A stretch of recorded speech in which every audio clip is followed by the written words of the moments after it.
Hello guys, ang iiluto ko na naman sa inyo ngayon ay ang Japanese onigiri. Yan, yung Japanese rice, pagkasain nyo, lagyan nyo ng, budburan nyo ng asin. Okay? And i-mix nyo.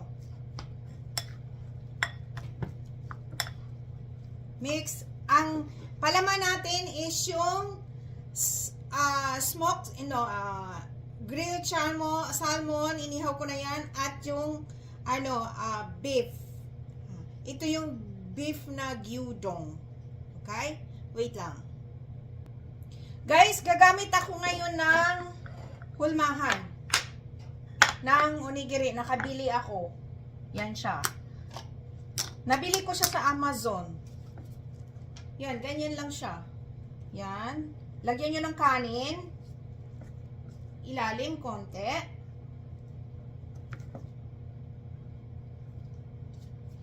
And ilagay nyo na yung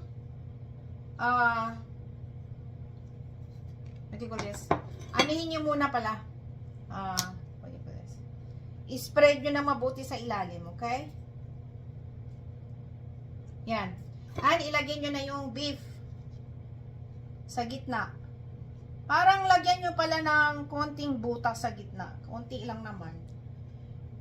Yan. Beef muna ha. Beef muna gawin natin ngayon. Yan. And, lagyan nyo uli ng kanin sa ibabaw. Ngayon, idiin nyo yan sa, ito, wait lang. Lutong bahay to guys ha. Hindi naman ito pang business. Para lang meron tayong pambaon. Kasi papasok ako ngayon. Pambaon ko to. Okay? Ganyan lang guys.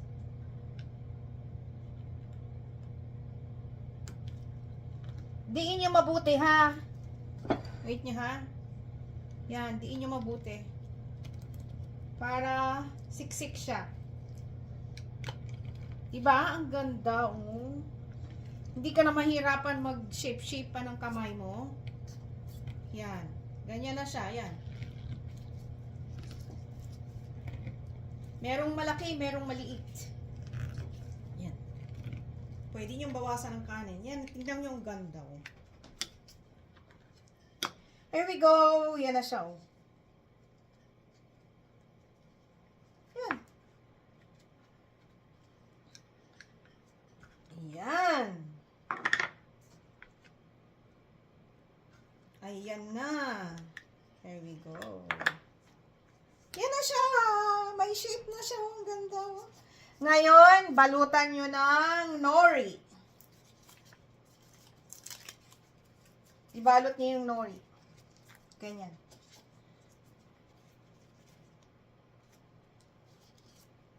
Ayan. Get nyo? Ayan. Yan. Next naman, ito.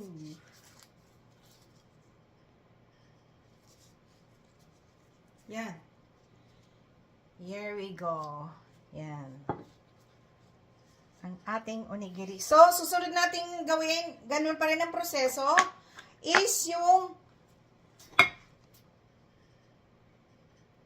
fish. Okay? Para malaman natin kung ano ba siya sa ibabaw, lagyan mo ng beef. Pag sinabing beef, pag meron siyang ganitong sign na beef, it's beef. Okay? Yan. Para maganda. So, gawin natin uli ang isa. Is yung grill fish. Inihaw na isda. Na salmon. Ganyan din guys ang proseso ha.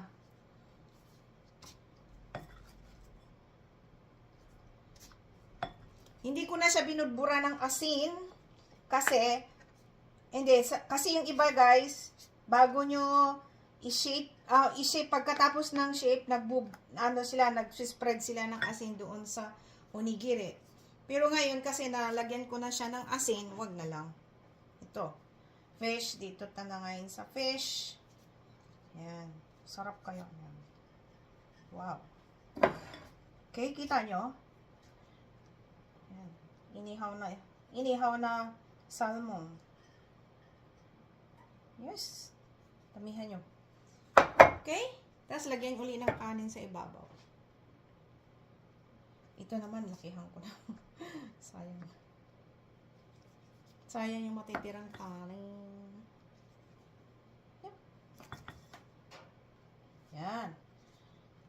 Para bundok, pero pag i-press mo yan siya, idiin mo yan siya, wala na yan. Maninipis na yan siya. Okay? Here we go. Yum. Okay. Press pa uli ng isa. Yan, kita nyo? Gawin ko ha. Yan. Yan na. Yan.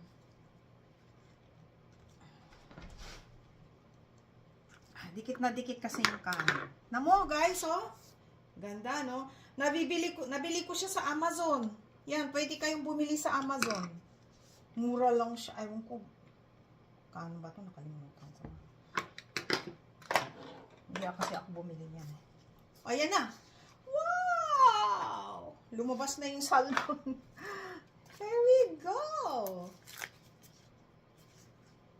Yan.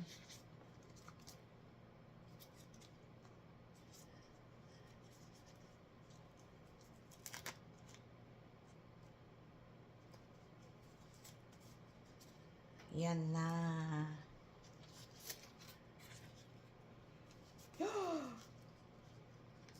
Diba? Ang ganda ng size niya. Oh. Here we go. Yan. Lumabas na yung isda. Ayan na. Sinasabi ko na nga eh. Yan. Para malaman natin na isda siya. Ayan yan. Lagyan natin ng sa ibabaw. Ayan na. Okay na siya. Ito yung beef. Lagyan pa natin ng kaunting beef. Yan. Tapos, balutin nyo siya ng foil. Plastic wrap. Eh, baunin nyo na. Yan. Ganda, di ba? Wait lang. Guys, ito na ang ating Japanese shake onigiri, and niku onigiri. Niku onigiri. Yan. Niku, ibig sabihin, beef inside. Yan.